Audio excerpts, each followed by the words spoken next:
Toda charla o discurso, y precisamente las que aparentan más naturalidad, suelen conllevar mucho trabajo previo.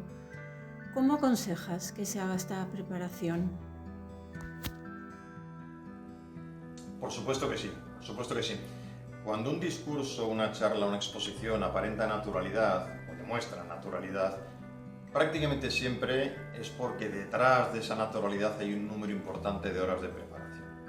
Yo utilizo una regla mnemotécnica, una herramienta que le llamo las 4 Ps, porque las 4 palabras fundamentales empiezan por esta letra, que es planifica, prepara, presenta y perfecciona.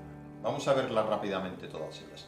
La primera fase, la de planificación, es en la que yo analizo el tiempo del que dispongo, analizo la audiencia a la cual me voy a dirigir, qué grado de interés tienen, qué composición, incluso numéricamente, muchos, pocos, saben, no saben, les interesa o no, y me centro en la idea principal. ¿Qué efecto quiero conseguir en esa audiencia? ¿Qué quiero cambiar? ¿Qué quiero producir? ¿Y qué es lo más importante de lo que voy a hablar? Esa es la parte de la planificación. La segunda, que es la más importante para mí, sin ninguna duda, más amplia además, es la preparación en sí de la charla. Decía Patton que un poco de sudor puede ahorrar 1 litro de sangre. Ese sudor, esa parte previa en la que ahora estamos de preparación, es la que luego me va a ahorrar ese litro de sangre, que es el momento duro, incluso de sufrimiento, que alguna gente experimenta en el momento de la presentación.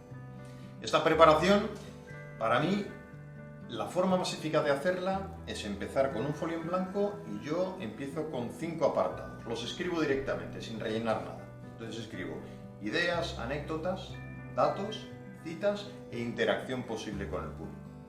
Y a partir de ahí empiezo a pensar. Empiezan a ocurrirse mis ideas en los momentos más singulares, me da igual, esté donde esté. Voy rellenando cada una de estas 5 cajitas con las ideas, repito, que se me van ocurriendo en el tiempo del que dispongo. A lo mejor alguna de ellas se queda vacía, porque no se me ocurre ninguna anécdota, o porque no conviene, o porque no me parece el momento adecuado, o la audiencia adecuada. Pues estupendo, pero no será porque no haya pensado en ello. 5 cajas. ¿Qué hago luego? Ordenar las ideas, lógicamente, para que este pequeño caos inicial vaya teniendo una secuencia lógica, y una vez que las he ordenado, empezar a reducir y a reducir. Y ahora diré por qué las reduzco. Las reduzco hasta dejarlas en un post-it, en una cuartilla, en la que se incluyen las palabras clave que a mí personalmente me van a dar ese clic que hace que no se me olvide una idea o que me facilite la transición de una idea a otra mediante esa palabra que a mí, repito, es la que me sirve. Luego llega la presentación, la tercera de las P's, la tercera de las fases, que es la buena, que es el momento en el cual me la juego, porque es cuando estoy presentando, que de eso se trata. Lo más importante, sin ninguna duda, es que en las 2 fases previas haya conseguido creer realmente en aquello que voy a comunicar, en aquello que voy a decir. Si he conseguido estar con ese entusiasmo, con esa creencia, con esa fe en aquello que voy a decir, en que eso que voy a decir es importante, es beneficioso para mi audiencia y que va a producir un efecto en ellos de entusiasmo, un efecto de sentirse parte de un grupo, un efecto de alegría, lo que yo pretenda, eso me lo tengo que haber querido y lo tengo que tener muy interiorizado. Si es así, perfecto. Si no es así, lo que será perfecto es el fallo, que será catastrófico. Para ello es muy importante salir con un éxito inicial. Es decir, el primer minuto, la primera intervención, la primera parte la tengo que tener muy matizada. Así hay que prepararla muy bien. Si voy a empezar con una anécdota o con una pregunta o con... me da igual. Pero ese primer minuto lo tengo que tener muy clarito, hay que dedicarle un tiempo especial. Y además hay una cosa que para mí es muy importante, por eso decía antes lo del post-it, que a mí no me gusta leer. Nunca he leído en mi vida un discurso, una presentación, en ninguna circunstancia, y he tenido muchas. ¿Por qué? Porque la lectura limita muchísimo, si recordáis la regla del 7-38-55 de la que hablaba en un vídeo anterior, limita muchísimo tanto la comunicación no verbal como el empleo de la voz. Cuando estamos leyendo estas 2 partes que son fundamental, que son el 93% de lo que estoy diciendo, quedan muy disminuidos. La voz no es lo mismo cuando estoy leyendo. Nadie lee con esa naturalidad que parezca realmente que no está leyendo, casi nadie.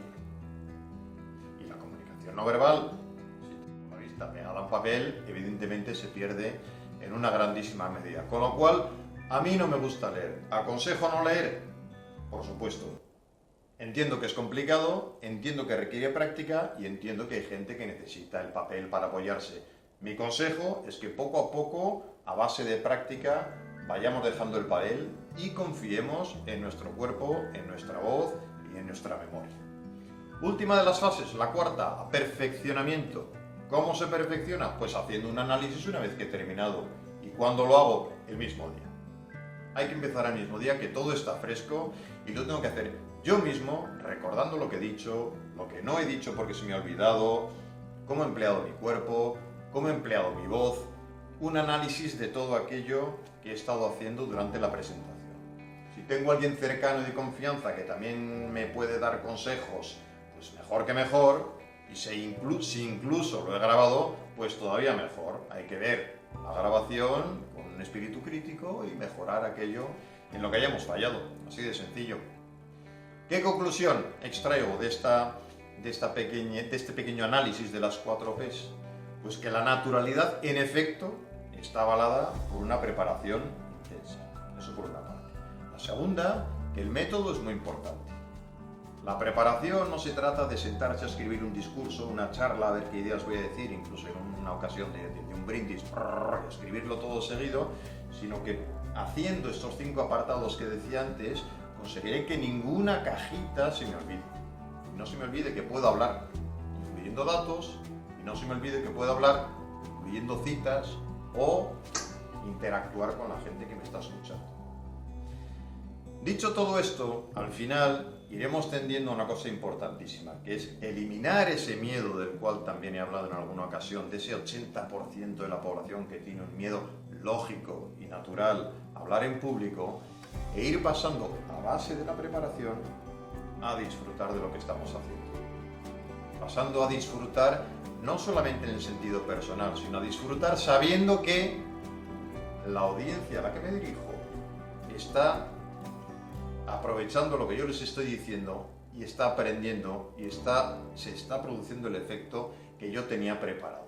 Ese es el disfrute, porque el efecto que tenía preparado se produce.